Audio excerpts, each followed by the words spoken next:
हर अच्छी पहल, हर अच्छे काम को विरोध का सामना तो करना ही पड़ता है। नमस्कार, मैं हूँ दीपा त्यागी और लाई हूँ आपके लिए एक और कहानी। आशा करती हूँ आपको मेरी कहानियाँ अच्छी लगती होंगी। अगर आपको मेरी कहानियाँ पसंद आती हैं तो प्लीज़ उन्हें लाइक कीजिए और मेरे चैनल को सब्सक्राइब कीजिए। और हाँ, मेरी कहानियों को शेयर करना तो बिल्कुल भी ना भूलें। मैं चाहती हूँ सभी तक मेरी कहानियाँ पहुँचे। जो मेरे न्यू सब्सक्राइबर हैं, जो मेरे न्यू व्यूवर्स हैं, उनका बहुत बहुत धन्यवाद कि उन्होंने मेरे चैनल को सब्सक्राइब किया। तो जब हम कोई अच्छा काम करते हैं, जब कोई अच्छी शुरुआत करते हैं, तो लोग बाग उसका विरोध करते हैं। तो इस विरोध से हम कैसे निपटें, इसको मैं आपको समझाती हूँ एक कहानी के माध्यम से। तो शुरू करती हूँ आज की कहानी। कहानी है गंगा के तट की। वहाँ पे गुरुजी और शिष्य बैठा करते थे और वहाँ पे गुरु शिष्य को शिक्षा का प्रदान करते थे, शिक्षा देते थे। एक बार एक शिष्य ने गुरुजी से प्रश्न पूछा। उसने पूछा कि गुरुजी, जब कोई हम अच्छा काम करते हैं, कोई अच्छी पहल करते हैं, तो लोग बाग उसका विरोध करते हैं। तो इस विरोध का सामना हम कैसे करें?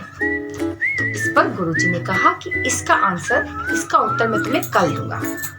अगले दिन फिर से गुरु और शिष्य मिले गंगा के तट पर। तो इस बार गुरुजी के हाथ में थी 3 लकड़ियां।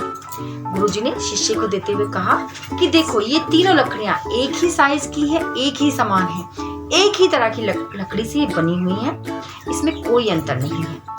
अब तुम इनमें से एक लकड़ी लो और उससे मछली पकड़ने की कोशिश करो। तो शिष्य ने एक लकड़ी ली, उसमें कांटा लगाया, फिर उसमें आटा लगाया और लकड़ी को पानी में डाल दिया और मछली पकड़ने की कोशिश करने लगा।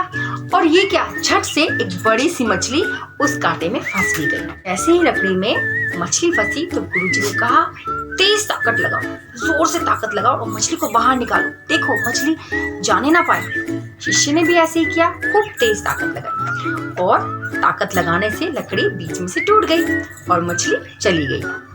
तो गुरुजी मुस्कुराए और कहने लगे, लगता है थोड़ी सी ज्यादा ताकत हो गई, चलो कोई बात नहीं, ये लो दूसरी लकड़ी और तुम इससे मछली पकड़ने की कोशिश करो। तो शिष्य ने फिर से वही कांटा लगाया, उसमें आटा लगाया और वो पानी में डाल दी लकड़ी।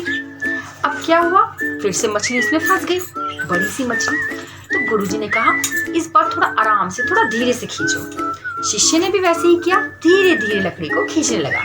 लेकिन ये क्या, लकड़ी जैसे ही वो खींच रहा था, उधर से मछली ने तेज ताकत लगाई और लकड़ी शिष्य के हाथ से छूट गई और मछली छूट के भाग गई।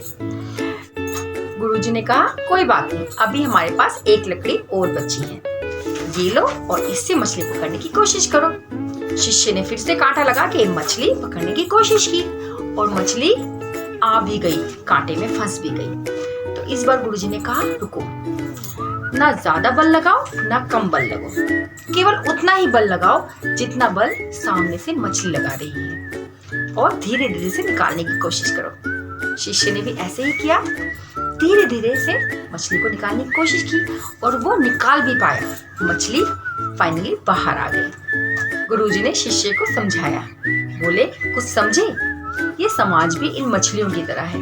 जब तुम कुछ करने जाओगे, कुछ अच्छा काम करने जाओगे, तो ये तुम्हारा सामने से विरोध करेंगे। लेकिन अगर तुम इनके विरोध में ज्यादा बल लगाओगे, इनका ज्यादा डट कर विरोध करोगे, तो क्या होगा, तुम टूट जाओगे। और अगर तुम बिल्कुल भी बल नहीं लगाओगे, तो ये लोग तुम्हारी योजनाओं को नष्ट कर देंगे। तो इसलिए जरूरी ये है कि तुम समाज के विरुद्ध केवल उतना ही बल लगाओ जितना जरूरी है, ना बहुत ज्यादा ना बहुत कम। केवल तभी तुम अपने जो भी काम तुम करना चाहते हो उसमें तभी सफल हो पाओगे। कई बार हमारे साथ भी ऐसा ही होता है। कई बार लोग हमारा विरोध करते हैं, हम जो भी काम कर रहे हैं उसके अगेंस्ट खड़े हो जाते हैं और क्या होता है, हम घबरा से जाते हैं, हम ओवर रिएक्ट करने लगते हैं, जबकि ओवर रिएक्ट करने की कोई जरूरत नहीं है। अगर आप अपना काम सही कर रहे हैं और अगर आप सही हैं तो अपना काम उसी ढंग से करते रहिए और आप देखिए एक दिन आपकी जीत जरूर होगी। तो मैं यही चाहूंगी आप सबसे भी कि आप जो भी कर रहे हैं या जो भी करना चाहते हैं उसको अकॉर्डिंग टू एटमॉस्फेयर, उसको समझिए, उसको जानिए। लोगों का विरोध तो आएगा, लेकिन उससे आपने कैसे निपटना है ये आपके ऊपर है कि आप ज्यादा बल लगाते हैं या आप कम बल लगाते हैं, या आप उतना ही बल लगाकर अपने आप को जीत की तरफ ले जाते हैं। तो मिलती हूँ अगली कहानी में, तब तक अपना ध्यान रखें, सुरक्षित रहें। नमस्कार।